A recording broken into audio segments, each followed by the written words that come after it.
Our next candidate is Stephanie Kilmer. Stephanie, you have 2 minutes to introduce yourself.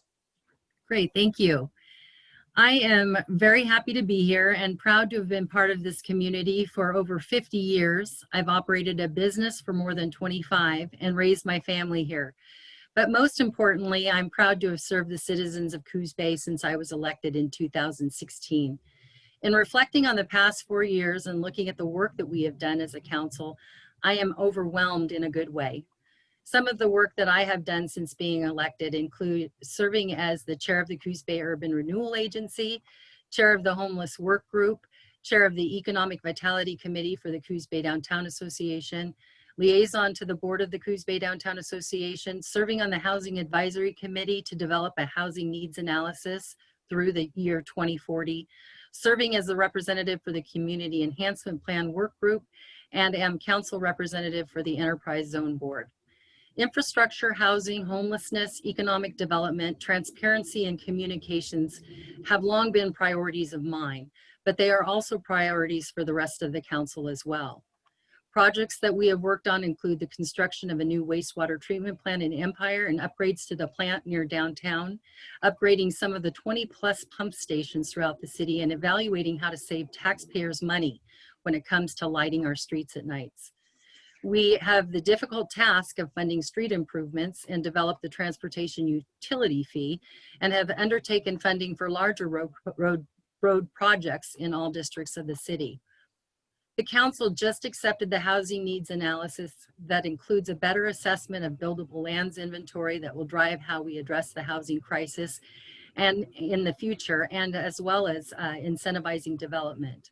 The Homeless Work Group has made recommendations to the council, which include a community liaison, property watch program, vacant property registration ordinance, temporary lodging ordinance, and more. I chair the Economic Vitality Committee that has led to a grant opportunity that will result in the development of a priority, goal, and strategy to foster economic growth in downtown Coos Bay. And we've created more access for citizens. These are just some of the highlights of the major work that has been happening, but there's still work to do. Okay, thank you. The first question, how would you improve communication between the city government and the citizens? Well, that is a work in progress, but what we did initially is we put our council meetings and our planning commission meetings onto online services such as Teams, YouTube, and Facebook, to try and reach out to citizens to make sure that they have access to us. They can also submit questions for the council through the program. We of course communicate through the website, through social media, and of course we are available through email as well as our phone numbers to always communicate with citizens and just try to be out there in front of the public.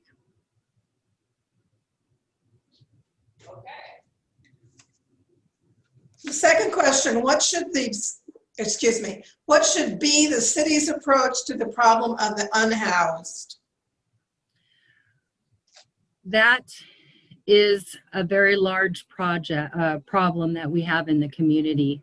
Housing is part of that issue, but as I've learned as the co-chair for the Homeless Work Group and communicating with citizens before I was even elected, is that unhoused people and activities that go along with that create issues for every segment of our community. So you basically are trying to address it one item at a time because it's such a large issue. This council and Drew Farmer and I worked on the housing analysis, and that will help us look into the future on how we address where we're weak in areas of providing housing for our citizens and creating opportunities for development of housing for citizens. But also just looking at how we are working with services. Our community liaison is connecting with the unhoused and developing information for us that we can use into the future. It is a major issue that Coos Bay faces and cities across the United States are facing, and we just have to keep working at it. If you try to do the whole thing at once, you'll be overwhelmed. So we're just taking it a piece at a time. Thank you. Okay, the third question. Given the continuing crisis of global climate change, what would be your approach to protecting the environment?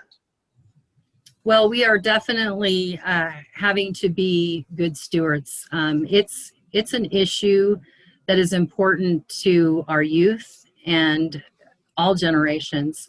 The city is actually working on some projects, some green projects, to be good stewards and move in the direction. We're looking at modes of transportation and how we can address that, and how, you know, the way that we had moved traffic through town, how we're going to address that in the future. We are also developing some green parking lots that are in the works right now.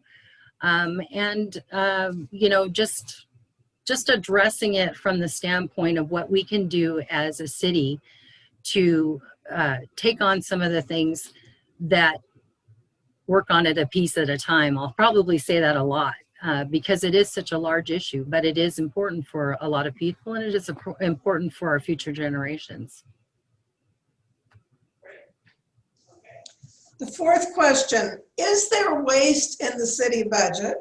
If so, where would you make cuts and why?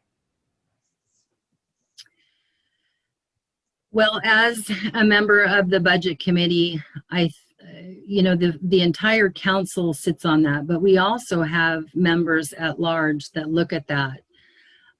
We have a staff that understands that our citizens don't have deep pockets, and there's not a lot of money to spread around. So I don't know that there's a lot of waste. I'm sure there are things that we could do, but I find the services addressed most of the citizens in the city, within the city.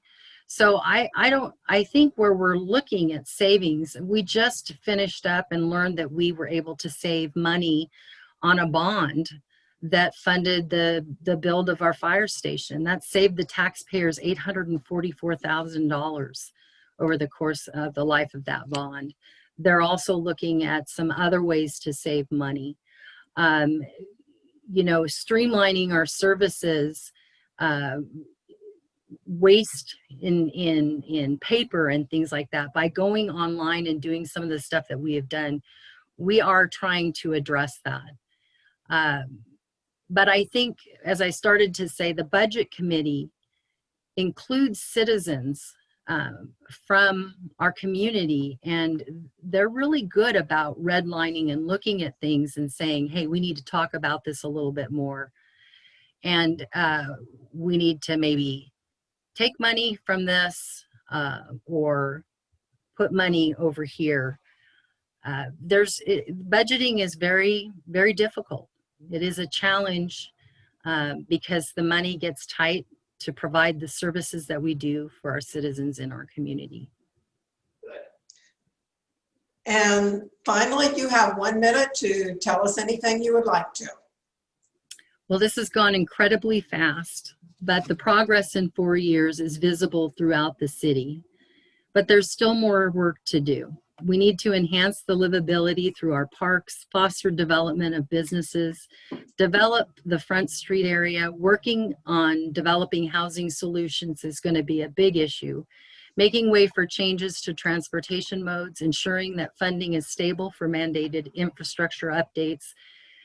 These are all things that are important. Making sure that we represent all segments of our community when we're talking about homeless issues, improving outdoor recreational opportunities, and being responsible stewards when it comes to our climate, as well as continuing the work from recent resolution 20-19 to support diversity, equity, and inclusion within our communities of Coos Bay are just a few of the things that we need to work on. We have excellent staff to carry out those goals. They are out-of-the-box thinkers, and they have the citizens and their wallets that aren't always deep in mind, continuing the momentum so that we can keep seeing positive things in our community is my hope. I hope that I have served you well and that I can count on your support in November.